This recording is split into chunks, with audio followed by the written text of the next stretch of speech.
Assalamualaikum warahmatullahi wabarakatuh. Perkenalkan, nama saya Rafini Lestari dengan NIM 117501249118. Baiklah, kali ini saya akan menjelaskan materi tentang support vektor mesin.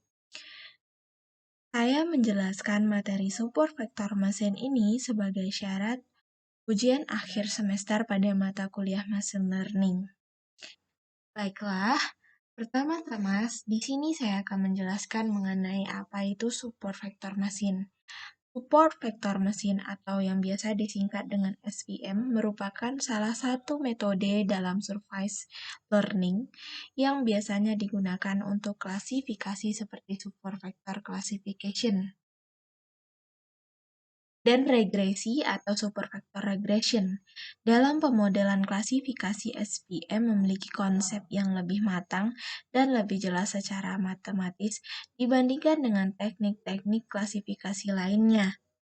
SVM juga dapat mengatasi masalah klasifikasi dan regresi dengan linear maupun non-linear. Adapun model supervector mesin salah satunya adalah model linear. Model yang umum digunakan untuk menyelesaikan masalah klasifikasi dan regresi adalah model linear, yaitu model yang merupakan kombinasi linear dari fungsi basis, dengan menggunakan rumus sebagai berikut, di mana X sama dengan X1, X2, dan seterusnya, dan T adalah variabel input. Lalu W sama dengan W0, W1, dan seterusnya. T adalah parameter. Lalu di sini ada yang namanya simbol himpunan kosong dikali X adalah fungsi basis, M adalah jumlah total parameter dari model. Nah, biasanya himpunan kosong dikali 0, himpunan kosong 0 dikali X sama dengan 1 sehingga W0 berfungsi sebagai bias. Ada banyak pilihan yang mungkin untuk fungsi basis himpunan 0 dikali X, misal fungsi linear, fungsi polinomial, fungsi Gaussian, fungsi sigmoidal, dan lain-lain. Model supervector mesin memiliki dua pendekatan. Yang pertama ada pendekatan alternatif. Pendekatan alternatif adalah membuat fungsi basis adaptif terhadap data pelatihan dengan jumlah fungsi basis ditentukan di depan. Dengan kata lain, menggunakan bentuk parametrik tidak linear di mana nilai-nilai parameter adaptif terhadap data pelatihan selama proses training. Contoh metode yang menggunakan pendekatan ini adalah neural networks atau NN. Pendekatan yang kedua yaitu pendekatan non-parametrik, yaitu menetapkan data pelatihan sebagai pusat-pusat fungsi basis. Selanjutnya, memilih sebagian dari fungsi-fungsi basis tersebut selama proses pelatihan untuk menjadi fungsi-fungsi basis dari model final. Dasarnya adalah bahwa data real biasanya memiliki sifat mulus, artinya perubahan sedikit pada data input hanya akan memberikan sedikit perubahan pada outputnya nanti. Fungsi basis yang banyak digunakan pada pendekatan non-parametrik ini adalah fungsi kernel. Metode kernel. Metode kernel. Fungsi kernel adalah suatu fungsi K yang mana untuk semua vektor input X, Z akan memenuhi kondisi K dikali X dikali Z sama dengan himpunan kosong dikali X, T himpunan kosong dikali Z. Di mana himpunan kosong ini adalah fungsi pemetaan dari ruang input ke ruang fitur. Dengan kata lain, fungsi kernel adalah fungsi perkalian dalam atau inner product pada ruang fitur. Salah satu contoh fungsi kernel yang banyak digunakan adalah Gaussian Radial Basis Function atau RBF, yaitu seperti yang telah tertera di bawah ini. Selanjutnya yaitu di sini sudah disediakan contoh dari separation may be easier in higher dimension, artinya adalah bagaimana kita bisa melihat perbedaan antara kelas-kelas pada metode kernel ini. Fungsi kernel memungkinkan kita untuk mengimplementasikan suatu model pada ruang dimensi. Nah, ada ruang dimensi yang berbeda yang digambarkan pada gambar sebelah kiri ini. Maka dijelaskan di sini dimensi lebih tinggi tanpa harus mendefinisikan fungsi pemetaan dari ruang input ke ruang fitur. Selanjutnya kita dapat menggunakan hyperplane sebagai decision boundary secara efisien. Selanjutnya, di sini ada penjelasan mengenai two-class classification problem.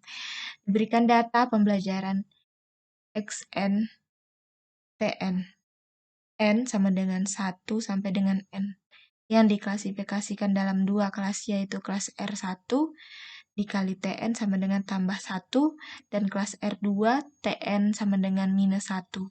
Permasalahannya adalah bagaimana menentukan decision boundary yang dapat mengklasifikasikan data yang benar. Ini kita lihat pada kelas R1 dengan warna khas ungu. Nah, di sini kelas R2 dengan warna khasnya biru. Nah, garis tengah atau decision boundary atau decision surface-nya sebagai pembeda kelas antara kelas R1 dan kelas R2-nya.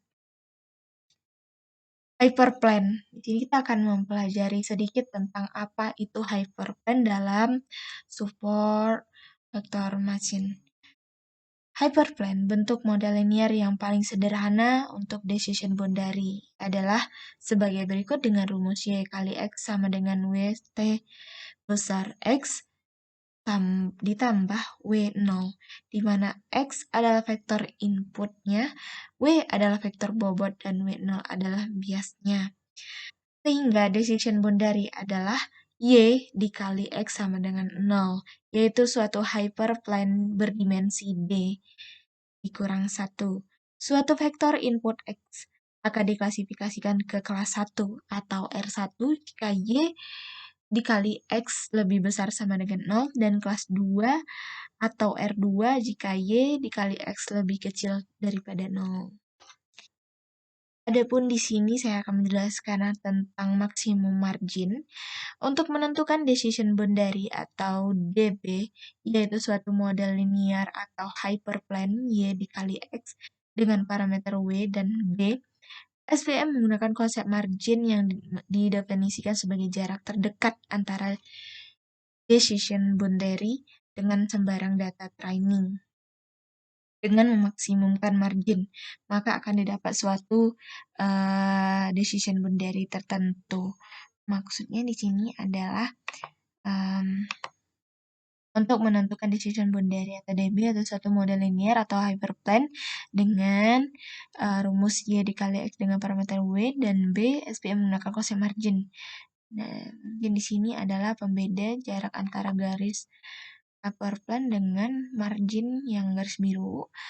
Terus sebagai jarak terdekat antara DB dengan sembarang data training. Berarti jarak terdekat dari garis hyperplane ini tadi. Berarti ini dia objeknya dengan jarak terdekat yang ada. Nah, antara margin ini dengan margin Y sama dengan 1 dengan garis Y sama dengan 0. Nah, ini objek paling dekatnya. Selanjutnya, maksimum margin, asumsikan semua data klasifikasi dengan benar atau linearly separable, maka jarak antara sembarang data xn ke decision boundary atau DB adalah dengan rumus sebagai berikut. Nah, masih sama gambarnya seperti sebelumnya, karena di sini telah dijelaskan bahwa jarak antara garis tengah dengan margin yang setara, kita mendapatkan satu objek yang mendekat atau terdekat. Margin adalah jarak antara decision boundary dan data terdekat. Nah, sekali lagi dijelaskan. Sehingga memaksimumkan margin dapat mendeskripsikan sebagai berikut dengan rumus yang telah tertera. Lalu selanjutnya pada support vector machine itu ada yang dinamakan dengan support vectors. Vectors adalah data training ya. Dengan nilai AN berpangkat lebih besar sama dengan 0, lebih besar daripada 0, maka Dari rumus tersebut atau dari